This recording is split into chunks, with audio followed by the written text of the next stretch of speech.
Good evening, MBC. I'm your host, David McDonald. We have Miller, we have Cleo. Mr. Blackman he's actually filming tonight. So we have guests, and I will introduce them as follows. We have music producer and actor David Z. McDonald. We have U.S. Navy veteran, property owner, nurse, Mr. Fix-It, Anthony Wrenn. And we have Ms. Jacqueline Stuckey. She is a mental health therapist and a doctoral PhD student in psychology. Welcome, welcome. All right. Thank you, thank you. All right. MBC, this is part 2 of the personal relationships talk. This is going to be another one for the books, I'm expecting. All right, let's get right into it.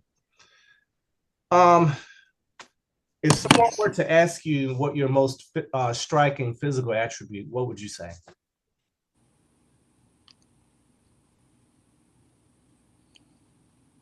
My eyes. You say your eyes? Yeah. Okay. That's what they say. I don't know. That's what they say. Yeah. All right. Who the hell is they? You don't know who they is by now? Oh. I get. Go ahead. I was gonna say I'd probably say jawline. Okay. Gotcha. I guess it would depends on who's looking. So I would say my complete stature, my stature. Okay. I get complimented on my height more than anything. I'll say height. I would have to say my skin. Okay. All right. For me, it's going to be sometimes my curly hair, other times, usually it's my eyes. Okay. Gotcha. All right, here's my throw in. And remember, there's no right or wrong answer. What are you guys' thoughts on Valentine's Day? Today is February 13th. Tomorrow's February 14th, Valentine's Day. What are your thoughts on that? And you know what? And I'll start out. For me, Valentine's Day, it's not really a big deal. Especially if you knew what the origins of Valentine's Day was. But I know for me personally, it's one of those things where I don't need a special day of the year to, show someone I care. You know what I'm saying? And as a matter of fact, I would say the biggest thing that I have done for someone in my lifetime was actually on just an ordinary day. It wasn't birthday, it wasn't anniversary, it wasn't Christmas, it wasn't Valentine's Day. It was just a day. All right, what y'all got? I'm with you on that one. For me, Valentine's Day is just another commercialized day. It's overhyped. I always say if there's a commercial for it, I don't need it.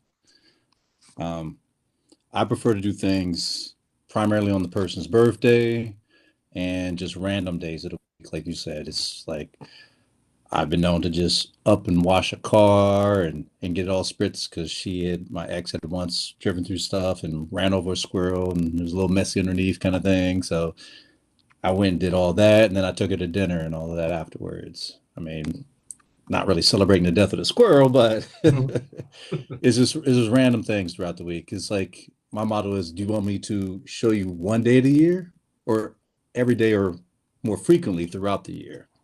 Most people opt for it throughout the year. Gotcha. I'm personally anti-Valentine's Day because I feel like there doesn't need to be any more Scorpios on the planet.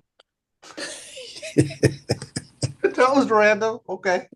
You asked me how I felt about Valentine's Day, and I'm single, so I don't care about it this year. Oh, okay. Yeah. Okay. All right. What were you saying, Cleo? I don't care about it either, but it's just for them. They enjoy getting the flowers on the job for this day for some reason. So you saying them as in the ladies? Yeah. I see. You send them flowers on the job, they happy the whole day. So okay. Oh, they send you flowers on your job. I've had that. Now I would admit, I don't care for Valentine's Day. And I have got flowers on the job, but I don't have a job now. I've gotten that on the job too, and it felt kind of good because it was so strange and so unique. I mean, you never see a guy receive anything on Valentine's Day usually. So in that regards, I appreciated it, but it didn't mean I still like Valentine's Day anymore. I appreciated that one day event kind of thing. I got you. All right, Jackie, go ahead and chime in. Okay, what's the question again? Your thoughts on Valentine's Day? Just some brief thoughts. I don't know. I guess I'm kind of indifferent. I guess I agree with everything that, the gentlemen have said. I do think that there is a lot of pressure around Valentine's Day, particularly for the men. And heaven help y'all if y'all forget to, send flowers or candy or do anything special. So, yeah, I mean, I can take it or leave it, but it is particularly special when, you do get the flowers at work and you do get a box of candy, at work or something special done at home. It is special, but these made up holidays are really stressful. They can be really stressful. So I can take them or leave them. I got you. All right, James, close this one out. What you got? I'm different than all y'all. It's special, especially when you got that special person. First of all, you don't have to look for no gift from her, but she is looking for something for you. But if she does get you something, now you're on top of the world because she's thinking about you. She's something special, So I think, the Love Goddess is a special day for not just for women, it's for men and women who's into that type of thing. Now, you heard what you just said, right? You said for those that are into that kind of thing. Yeah. Okay. I'm into it. So, so. So, okay. No. The only reason I said that's just so that's you, even you admitting that, yeah, everyone doesn't celebrate it, but I do, right? Yeah. Gotcha. Yeah. I got you. When Valentine's Day is rolling around, this is for all the gentlemen on the panel. When Valentine's Day is coming, do y'all feel particularly stressed, pressured, anxious because the day is coming? Not since I've been an adult. No. I will say I used to love from kindergarten to 6th grade. I used to love Valentine's Day. That's when you had a party at school with soda and punch and cake and chips. And you had the shoebox and you covered it in construction paper. Oh yeah. And you cut the slit in the top. And people gave you cards with lollipops attached. Loved it. Oh yeah. After that, I didn't have a girlfriend in high school, and we were holding hands going to the bus stop, and I'm gonna get some flowers delivered to school to make her friends jealous. That's not my background. You know what I'm saying? But really, and I will say this too. I'll say I think sometimes the extreme can happen also. People say they don't like Valentine's Day and they use that as an excuse not to do anything. Now, spontaneous foot rub, massage, cooking dinner. I mean, it's not an excuse not to make any effort. That's not what I'm saying. I'm just saying, it doesn't have to be all that. I've seen some people break up because someone didn't do a big enough gesture for Valentine's Day. It never made sense to me. Yeah. That's the day that's set aside for it. That's why they get upset. All other days are special, but this day is set aside for it. Right. I'm telling you, this the day that you do good things for me. Yeah, that's why they get upset. Right. Gotcha. I'd say I haven't really felt much pressure, especially since I've been single for a while. But when I was with someone, they didn't really put much pressure on me for that. Usually, like my last couple exes, they were more into like Halloween or Christmas versus Valentine's Day because they didn't like going out, standing in long lines, waiting at Cheesecake Factory or wherever else for long lines for dinner. And it's just always crowded out and about. However, if I did something at home, they appreciated it. Like if I made dinner for her, like her special meal or something like that, I would do that. And then follow up with like a movie like a girly movie that she likes. It's not the stuff I'm into. So she sometimes watch my sci-fi with me, but on that day, I make an exception and do a little tearjerker with her. But yeah, no real pressure since I don't usually get with anybody who's had that kind of mindset where they're it's that selfish that they're focused. Oh, it's all about me. You got to do this, this, and this on that day, kind of thing. Yeah, that just turns me off. gotcha. All right. Speaking of what turns you on and turns you off, I mean, what are you guys' biggest turn-ons? Mine's a loud lady that drinks. That's my biggest turn off. I cannot. You don't know. You said turn off. Yeah, that's what you said, right? No, turn on. He said turn Oh, on. I thought you said turn off. That's why you had me laughing. I said, oh. I said, well, dang. No. I thought you said turn off. Oh. Well, a good turn on for me is just somebody that smiles good. I love me a pretty smile. Okay. So you saying you love a pretty smile? I love a pretty smile. Come on with it. So if a man smiles, oh, come on, I knew it. You think that you love a pretty smile. I've never seen a man with a pretty smile, so I wouldn't know. Oh, wow. But see now, out of everybody on here, you know better than that. No, you should have cleaned that up. That's what you should have done. Nah, I don't have to clean you. For you, you know I shouldn't have to clean that up. You think you love a person with a pretty smile, a person that's a female. Nah, James. Everybody on here knew what I was talking about. No, they didn't. Yes, they did. No, I personally did. I did know what he was talking everybody did. I knew what he was talking about. I knew. Yeah, you said a person. I took it for granted that but I'll get you back for that one. Okay, one of my turn-ons is when a lady is funny. I like funny women. Okay, Sincere, we got you. All right. Yeah. Mm-hmm. I gotta agree with him. Yes. For me, it would be a woman's laughter. I mean, she has to have like a decent, moderate tone laugh. No cackles. Yeah, no cackles, no Fran Drescher type voice, none of that kind of stuff. No, what type of voice? Like Fran Drescher from was that TV show The Nanny? She had that high pitched voice. Nasally type. Yes, that no. That, and she has to be like demure, classy, old school classy. Like when a woman carried themselves with respect. Woman who actually will put on more clothes when she goes out, then take more off to go out. Hey, now. So, I mean, because that leaves something to imagination. It's like, it's like, wow. It's like, all right. I mean, she doesn't have to have like sweats and a baggy shirt kind of thing, but it could be slightly form-fitting. It's just nothing painted on and like this whole wearing underwear to the gym kind of thing. That's just too much. I mean, come on. And then they'll go up from the gym, they'll go to the grocery store in that same outfit. It's like, really? So, yeah, if you're reserved, kind of demure, that kind of thing, the old school class, that turns me on. And, a little bit of intelligence. You can't be stupid, but you don't have to be ultra smart either. Somewhere in the middle is fine. But the smarter, the better. I got you. Nice. Yeah, I would say for me, I mean, I'm a fan of natural hair. I mean, I know in modern society, people like, hey, can so-and-so at least have tried for their enhancement to look natural, to look normal as far as like hair goes. It can be long, it can be short. That's fine. It's just long as it's, or should I say it appears natural.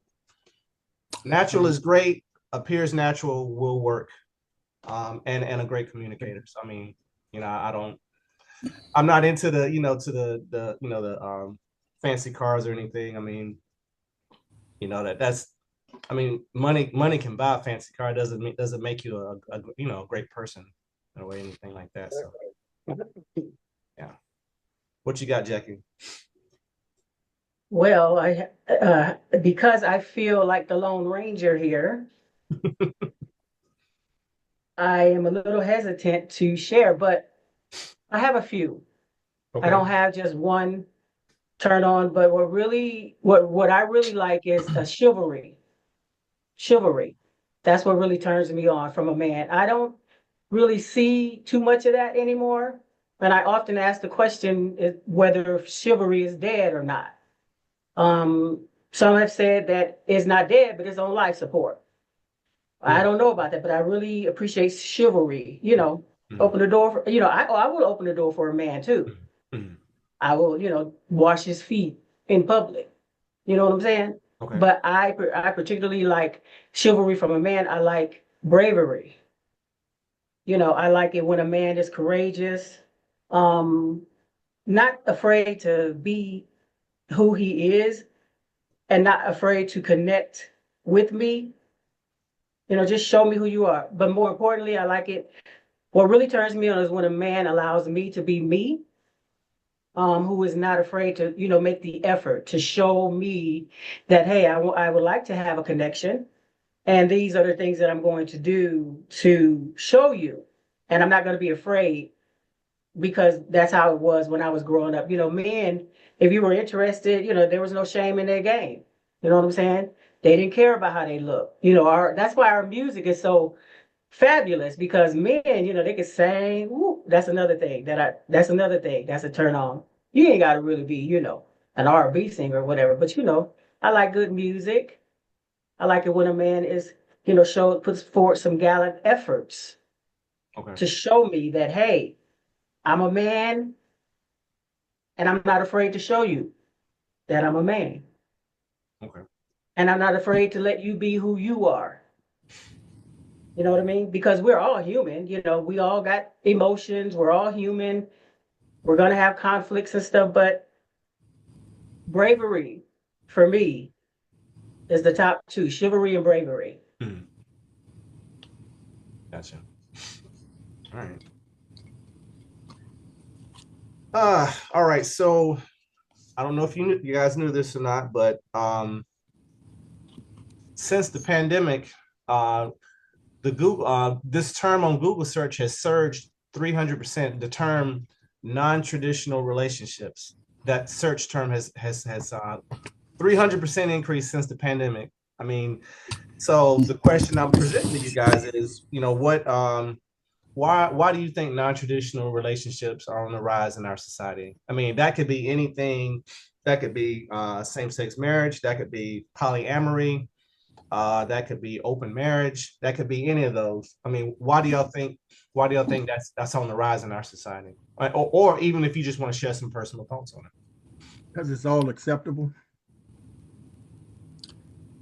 And when you start accepting anything goes. And that's what's going now, anything.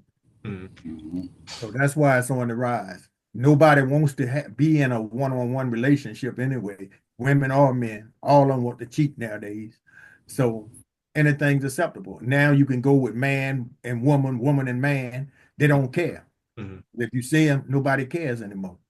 Woman will go with a man that's just seen with another man. Man will go with a woman just seen with another woman. They don't care no more. So that's why it's on the rise. I agree. Okay. I agree with what freakier. That was Cleo, right? Yeah. I agree with what you said, because the more acceptable that something is, the more that it's done. And it didn't used to be that way back in the day. But the more people do it, everybody think, okay, well, they doing it, so maybe I can do it too. I think movies are contributing a lot to that. People are basically raised on TV. So they see it in the movies and they think that's normal, that's how life is. That combined with the fact that they're not raised in a traditional way anymore with any kind of values at home. Kids aren't left at home by themselves anymore, but they're left alone to themselves, I should say, in the home. With an iPad. They'll be in their room all day with their iPhone playing online all day long. Parent will be in their room doing the same thing. Or they'll be at work and at school, so there's no interaction. They're not raising each other anymore. It's like the whole kids trying to raise their kids when they get older. Like, I want to be more permissive with my kid, let them find their way kind of thing. And I want them to feel free to explore who they are, all that kind of stuff. I mean, you're a parent, you need to guide your child. And there's no guidance. I mean, that goes to everything, with relationships to violence outside and all of that. Right. What you got, Z? I don't got kids. So I do know that the kids these days are getting dumber and everything's online and life is being like packaged up and put in front of them to look a certain kind of way online. Mm-hmm. And they're not like looking up enough to see, you know what I'm saying, what real life is like.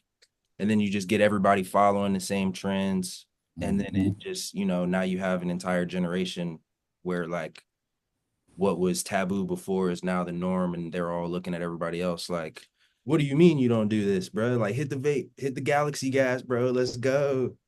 But you know, carry that into everything else, what we're talking about, non-traditional relationships. Yeah. It's also like a weird sense of entitlement, like to some extent, because I feel like, especially for like people who are into like polyamory or like the non-ethical non-monogamy or the ethical non-monogamy relationship. Yeah. You was getting ready to say something, Cleo? I don't know what happened to loyalty. That would take too long for me to figure out what I wanted to say, but like, yeah, you're good. Yeah, people don't value that trait anymore, I don't think. And there's no trust either. So it's just like, why like worry about being loyal to you and trusting you, and I can just like be loyal to myself and just do what I want to do. You know what I'm saying? Then it's like I'm in a relationship with somebody else who thinks like that. Oh, same page. Let's just, Yeah. you know? Yeah.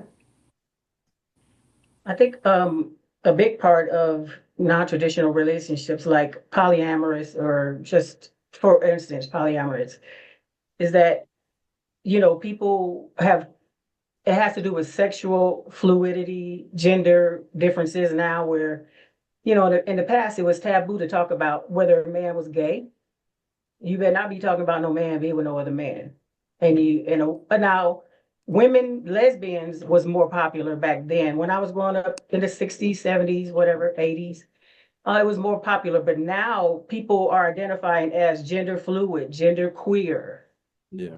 Where they're possessing different gender identities and they don't subscribe to the traditional binary male female and I need to be with a man type of thing.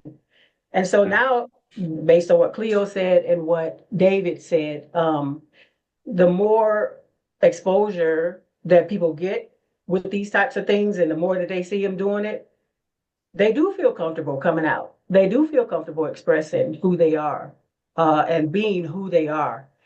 And if that means, hey, being with, you know, two men, which I had a talk with James about that previously. I threw that out that, hey, I'm going to have me two men in a relationship. That's a topic for discussion, right? So I was kind of joking about that, right? I was kind of joking about that because the polygamy where the man has had four wives, that's been done to death, right? But when you talk about a woman having multiple men, eyebrows get raised. And the research that I have conducted on that very subject has been met with a lot of resistance. Like, yeah, no, I ain't doing that. I ain't doing that. But you know, if however you express your sexuality nowadays is acceptable.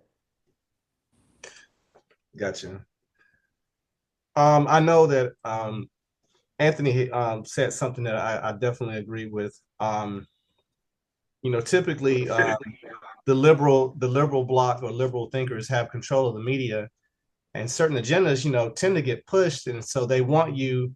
I'll just say they can be whoever you know, however you want to label that, but they want you to, they want it to be the norm, when in reality it's still, at least in terms of people who are openly said, it's still well under 15% that are actually living that lifestyle. But because it's pushed in front of us constantly, they want to, hey, this is mainstream, this is mainstream, this is mainstream. But I mean, that's not reality. You know what I'm saying? Still, it's reality in the media, but it's not reality in real life. But I think it's reality in real life, but it's a lot of it's undercover. You looking at 15% saying it out loud, then you're looking at a whole lot of percent that's doing it in the dark. That's true. So it's wide open now.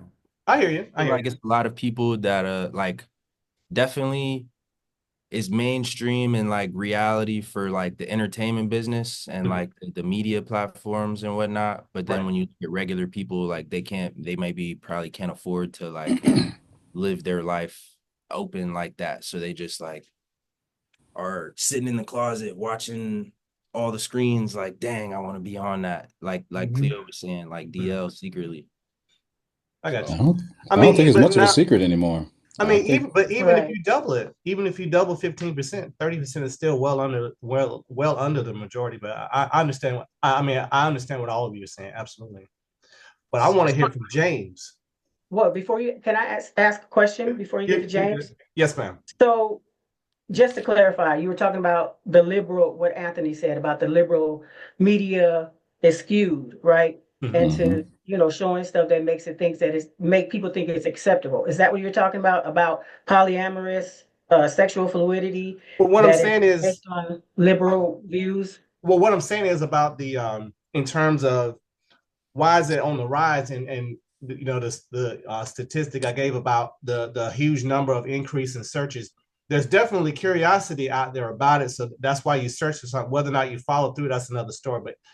But more than likely, where there's smoke, there's fire. So if it's on the rise for people searching for information, that's probably going to be on the rise people actually engaging. You know what I'm saying? So, yeah.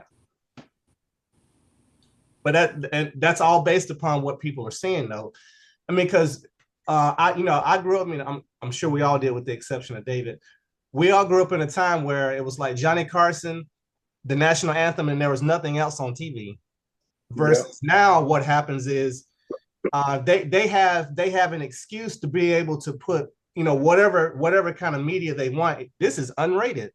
When you look at the streaming platforms, they don't have to adhere to a certain ratings box. They tell you, they give you characteristics, say adult language, adult situations, drug use, suicidal ideations. So that's really all they have to do now. So they can package whatever they want to and offer it to the masses. And that's what's been happening. Oh yeah. Ever since Disney started doing that with kids with their little girl on girl stuff. I was like, on Disney? It's like, wow. Absolutely. That's insane for teens. They're like, no, they were talking to preteens because of some like Sabrina the Teenage Witch or something. I saw it. They were having that conversation with girl on girl thing. I was like, that doesn't seem right to me, but it's the whole agenda being pushed.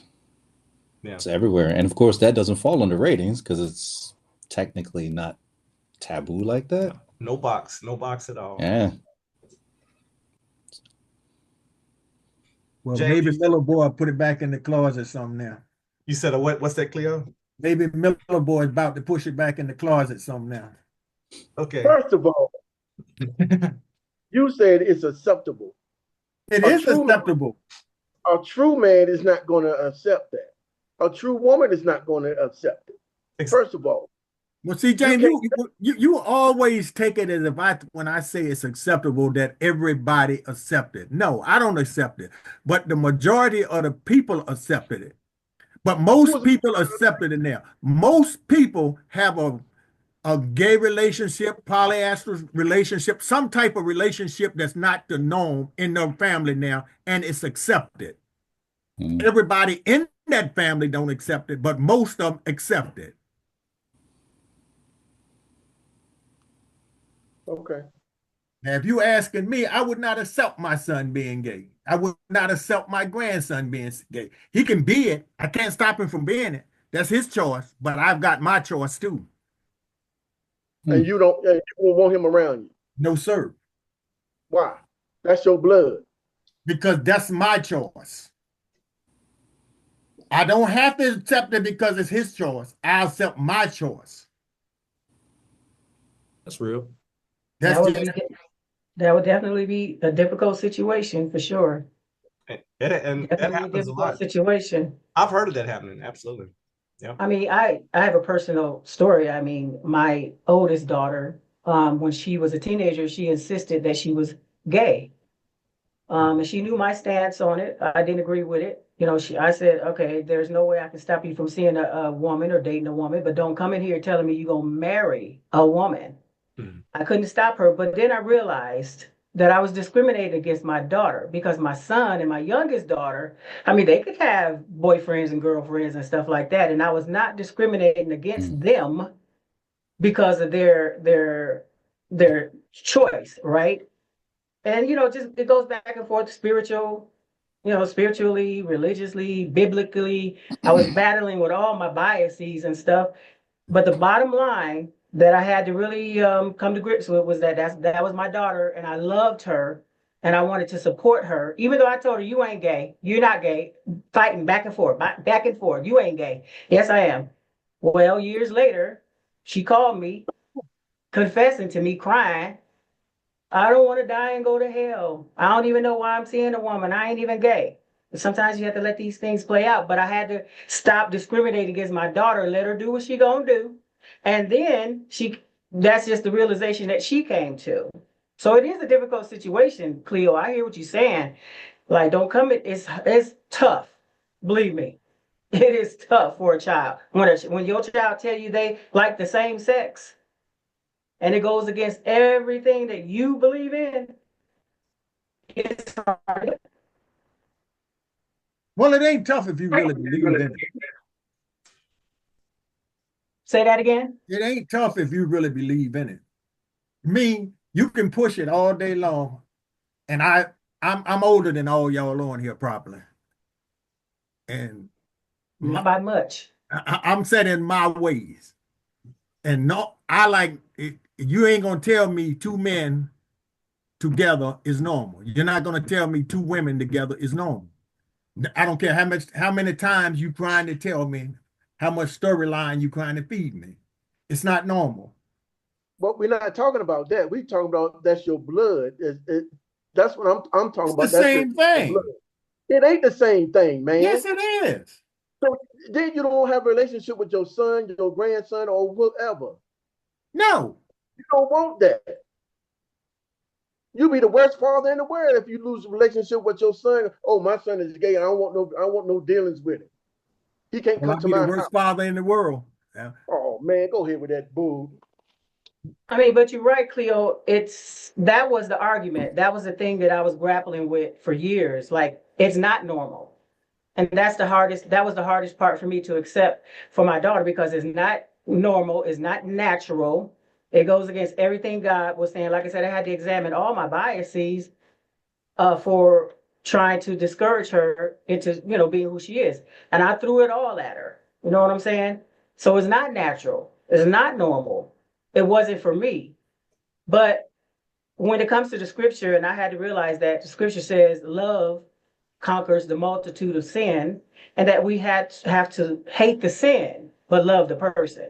That was one of the hardest lessons I've had to learn. Trust me, in dealing with that whole lesbian situation, because that was not only my daughter, my firstborn. And I told her, don't come in here. She said she was going to get married too. Ma, you coming to the wedding?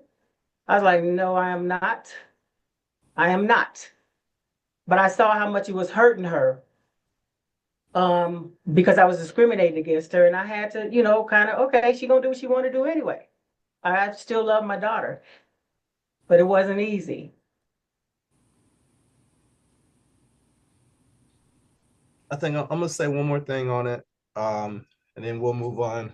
I know there's a, I'm ex-military, and I know in the military, going to Korea, there's a term we call TDY, and there were a lot of cats who were TDY going to Korea, temporarily divorced for the year. And people were, they'd have at least one or two people they were seeing, and it's like, that's I gave that funny allegory because that's not what we're talking about. Like with polyamory, like a lot of times I've heard people say, you still got to be open and honest. It's like if you're gonna hit someone, and you know what I mean when I say hit, you got to at least let your partner know you know, and it's not necessarily meant to be a free for all. I mean, I'm not saying I agree with it, of course, but I'm just saying, you know, that there's many schools of thought on it. And, you know, I guess to each his own. You're right. I guess You're to right. each his own in that Polyamorous scenario. dude. The What's first that, Z? polyamorous guy I met in life was actually one of the NCOs that stayed across the hall from me in Italy. Oh wow, okay. Yeah. And he wasn't even polyamorous until he got to Italy. Okay.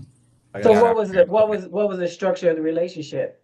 He was From what I heard, because I didn't really talk to him like that. From what I could tell, he came out of his room one day and he was like, "Yeah, my girls are coming over," and he was talking to one of his soldiers, and I was like, "Yo, girls," and he was like, "Yeah, man, I'm poly." I was like, "Whoa!" But from the way he was describing it, it was like I think they were friends before they met him, and then he kind of just like filled in a role. They had like their own like bestie fantasy going on where they was all just enthralled. It wasn't really like I'm dating you, now I'm dating you, and I have to like clear up the schedule, because they was already, you know, sharing. So they were enthralled and entangled, all that good stuff. And he was lit. He was a nerd too. He was super lit. Yeah. I think that subject is really hard to talk about. Yeah. Even today it's really hard to talk about, but these types of relationships still happen. Yeah. Yeah.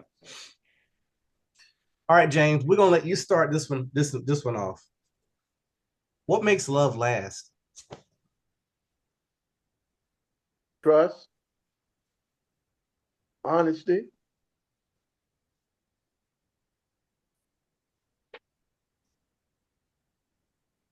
you got something to say, Cleo? I know your mouth is tight over there. I see it. No, that's just part of the game, Miller. It's part of the game. That's what makes it last. Until you be honest. What you mean? Tell you? Here we go. What you got? But that's another story. What you got? I don't know. I think what make it last is a friendship. If you're dealing with a good friend and y'all are really friends, no matter what you go through, it'll last. But you know what, Cleo? I endorse that answer. I endorse that. I like that. I like that. What you got, Z? I ain't never had anything last, so I don't know. Yeah. I don't know.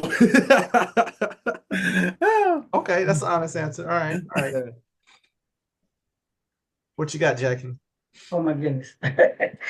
I'm with the young man there. I ain't never really had nothing to last, but I can tell you what I like. Trust, you know, James was saying it, you know, trust, respect. Trust has to be the foundation. And it does help if you like the person, you know, it does help if you like the person, but trust, respect, trust is the big one. Did I say trust? Okay. And there has to be a willingness. There has to be a willingness on both parties to stay in, you know, to make it work, to make the effort. Because if both of y'all don't agree that y'all want to make the effort, and I've seen this many times with the couples that I counsel, you know, one of the first questions I ask them is, do you want the relationship? Do you still want the marriage? And if one say no and one say yeah, what's the point? Well, I don't trust him. He did this. I don't trust him. Well, both of y'all got to be willing to commit to the effort. Yeah. And trust has to be, if trust is lost, it takes, I don't know. Some people say, I'll never trust you again. They say, I'll never trust you again, but you can rebuild trust now. Mm-hmm. It'll be hard. You got to do whatever you're supposed to do. Whatever you have to do to rebuild that trust, you have to, hey, you got to put people on FaceTime. Hey, I'm over here. See, let me show you who I'm with. If that's what you got to do for a week or two for her to feel better, and I'm sorry that I'm throwing the men under the bus. I'm just assuming that it's the man. Because it could be the woman too, right? If I gotta show up, if you say you're gonna be home at 8:00 and it's 7:59, you better be busting through that door at 8:00 for 2 weeks, 3 weeks. a month until she feels that she can trust you again, or he feels like, let me see you on FaceTime for a month. Show me where you at until he feels better. Okay. But if y'all don't put in the effort, it's pointless. I got you. What you got, Anthony? Ooh, I'm gonna have to piggyback on some of that. The foundation needs to be built first. It's a multi-step process, really. You have to start off as friends. I've seen people in relationships over the years who try to jump into a relationship, then become friends, or just kind of skip the friend thing and just become man and wife thing, and it never really works. Those who seem to last longer start off with friends, they build the trust, but the biggest part is communication. Oh, there's two big parts actually. One's communication. The other is a willingness to, I hate to use the word compromise, but it's really compromising. You may not get everything you want in a relationship. The person may not be, for instance, they may not be a 10. They may be a 7 in everyone else's eyes, and you may picture them somewhere in there too. But you're going to focus, well, I tend to focus on the one or two attributes that they have that make them a 10 in my eyes. Okay. So you got to put all that together. Without communication, and communication needs to be a two-way open communication. Like, say that. It's not like I'm telling you this and you got to take it or leave it kind of thing. It's a give and take. Yeah. You have to talk. You have to fix the problem. It's not always a problem, but the communication, if there's an issue, you have to fix the problem. Yeah. That kind of communication. It can't just be, well, I told him I like this, or I told him I want to do this way, or I told her not to go do that. You got to explain why. You may have to break it down and then come to a compromise. Well, you may not want to do this, but how close are you willing to come to meet me at that point that I can tolerate or deal with you doing certain things like that, or not doing things. I think those are the biggest things that make relationships last, is just communication and a willingness to bend to make the other person happy, as well as keep yourself happy at the same time. Yeah. And then that friendship in there, because trust will come with all of that as well. I mean, all that builds trust. And like Jacqueline said, once trust is broken, it can be rebuilt. But again, communication comes into that, because I've broken people's trust. People have broken my trust. And I failed to communicate that. It's like, well, what does it take to build that trust back? No one really ever speaks to that. They always say, well, he has to build up his trust. He has to build up my trust again. It's like, well, how does he do it? What does that look like for you? It's like, is it coming home at a certain time every day now? Or is it calling me every 15 minutes kind of thing? Or what does that trust look like? I mean, how do you rebuild that trust again? And most people, when they say that, they don't even know. They just want you to magically be there at that point again. And it takes time. It's not going to be instant, and it's going to take a little time. So again, that's where communication factors in. So it all really comes to communication. You got to talk. And if you don't, that's beautiful. You're done. I think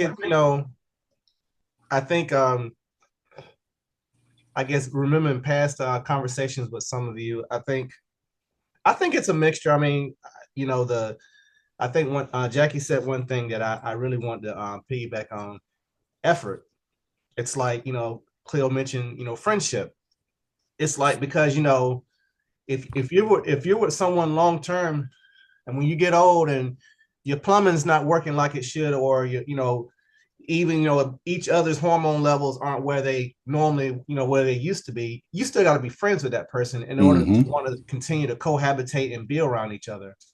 But in terms of effort, it could really come down to, I know I like to use the 2-2-2 rule, relationship rule, 2-2-2, where it's like, you try to go on a date every 2 weeks. You try to have a weekend getaway every 2 months. You try to have a meaningful vacation of at least a week or longer every 2 years. You know what I'm saying? It's like there has to be something to where you continue to invigorate each other, in terms of, a lot of times with men, they get caught in the pursuit. And then once they've captured their prey, they get bored and get the wandering eyes again. Now, in reference to Cleo, Cleo's of the mindset, hey, some bridges some bridges get burned and you just can't rebuild them. I get that. You know what I'm saying? In terms of like, I know about a woman cheating, versus a man cheating. And, I hate to admit it, but women typically are more emotionally strong than men are. A woman can take a man cheating. A man typically can't take a woman cheating. You know what I'm saying? There are exceptions to each side, of course. But, there are exceptions to each side. But yeah. Does a woman understand the difference? Most women understand the difference. I don't know. I'm gonna beg to differ on that one these days. Yeah, most of them. I'm not seem to be saying all changing. now. Most They of them don't care. They understand for sure. Yeah, Okay, most that of might them be it. You understand may be the onto some of that. That might be it right there. I got you. But communication is, I'm sorry, I don't want to butcher your name, Anthony, right? That is a big key. So I like what Cleo said. That is, the thing that I'm seeing, I like what both of y'all said. Everything that everybody's saying is just right on point. But the biggest impediment that I'm seeing is the lack of building a friendship first, which involves communication. So how can you build the problems that I've been running into? Trust me, there's been a lot of encounters. Just talking has been a problem. Communication has been a big problem. Establishing communication, trying to take that slow road, trying to say, hey, I'm a person, and you need to get to know me as a person first to see, if we can connect or not. But a lot of times they want to, speed through that. It's been a problem. I may not like you. You know what I'm saying? Unless I get to know you as a person. I want you to get to know me as a person. And that's been the biggest problem. Some people, you don't know how to communicate. Communication is a problem, but it is it's very, very, very important in a relationship. Because I don't know, I'm not a mind reader. But it's very important, that communication be established. And sometimes it's hard for people to talk. But if you say you want to be in a relationship, you want to connect with somebody, you're going to have to talk. You got to communicate. Absolutely. And that's verbal communication, not this text stuff. Oh my God, don't even get me started. Everyone wants to talk by text. It's like, that's not a conversation. Right. I see communication as the fuel that make the relationship work. Yeah. Yeah. Definitely. All right, I got one more question for you guys. And I'm looking, and we're probably going to have to do a part 3, which is cool. But last question for you guys. Whether in a good way or a bad way, you can answer this question too. How did your parents influence your mindset or your views on relationships in general?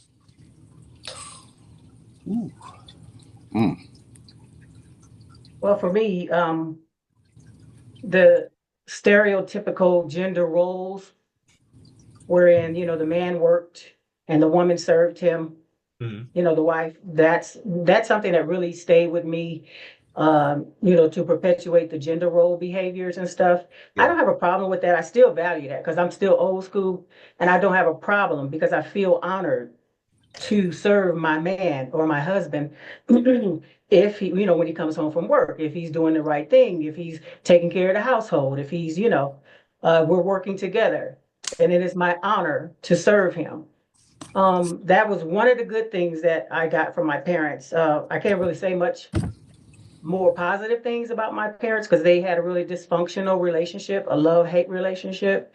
But I think that gender role perpetuation has kind of slapped me in the face, a lot of times because I'm trying to maintain those values in my relationships and in my marriages, and they're doing something else. They want to scream, I'm the man, but you're not showing me that you are the man. Okay. You know what I'm saying? So I don't mind perpetuating that male, female gender role type of thing. Some people might call it old school. Some people might say, you stupid for serving her. I still value that, and I don't have a problem with that. Gotcha. Well, I didn't get no influence from my parents. I got my influence from guys that was older than me. who Okay. took me along with them. And I learned everything from them.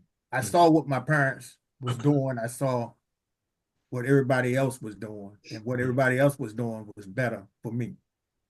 Okay. All mine came from the outside. My influence on dealing with women came from the outside. Okay. I know for me, my parents are still married. They've been married for 53 years. And I guess, I'm able to differentiate, good times and bad times. And, the good times definitely outweigh the bad. I know for me, just long suffering, patience. I know with my mom, she worked outside of the home in addition, to, taking care of the household. So that's where I get my work ethic from my mom, because, she pretty much wore both hats. My dad's retired military. He's always worked, he's always, even after he retired, he taught for a while, and then he had his own business for many years. And so, endurance and long suffering is what I picked up from them. I don't feel there's a perfect relationship in that, per se, but you could be perfect for each other, in terms of if the communication and the friendship is active, and you continually engage each other. So yeah. Now, when you say long suffering, because I heard that emphasis on long suffering, what do you mean by that? Well, man, I guess in terms of, if you identify something where it's like, hey, so-and-so, doesn't do laundry, or so-and-so doesn't, certain tasks that you would traditionally think should be done by one person. And it's like, okay, well, that person can't do them because they're not there. And so I know my dad, he had a job where he commuted at least an hour or more a day for like 12 years. So, during some of those times is what I'm saying. So, my mom, she's patient. She worked locally. My dad, he worked 70 miles one way from the house. That's the job he had for 12 years. So, yeah. What you got, Z? I don't really know if I picked up anything from you and mom, to be honest. I started dating like mad late into high school, and then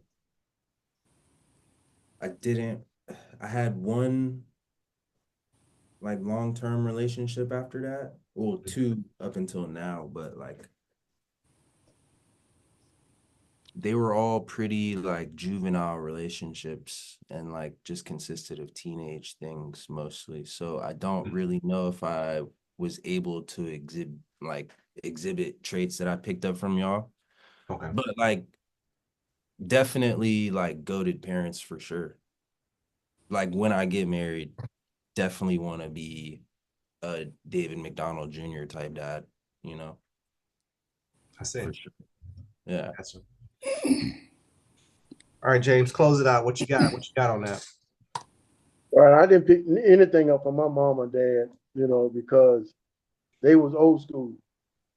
We had to keep our mind on them books and all them females, so and males, but my sister was the fast one, so I kept it, clean, So I think my first date in college, I was 21 years old, and a 42-year-old taught me the difference, of love, or making love, having sex, and of course y'all know what the other one is.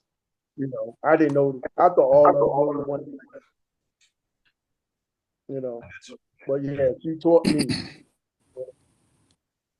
So. All right. Till I met James, I thought people would lie when they would say that. Say what?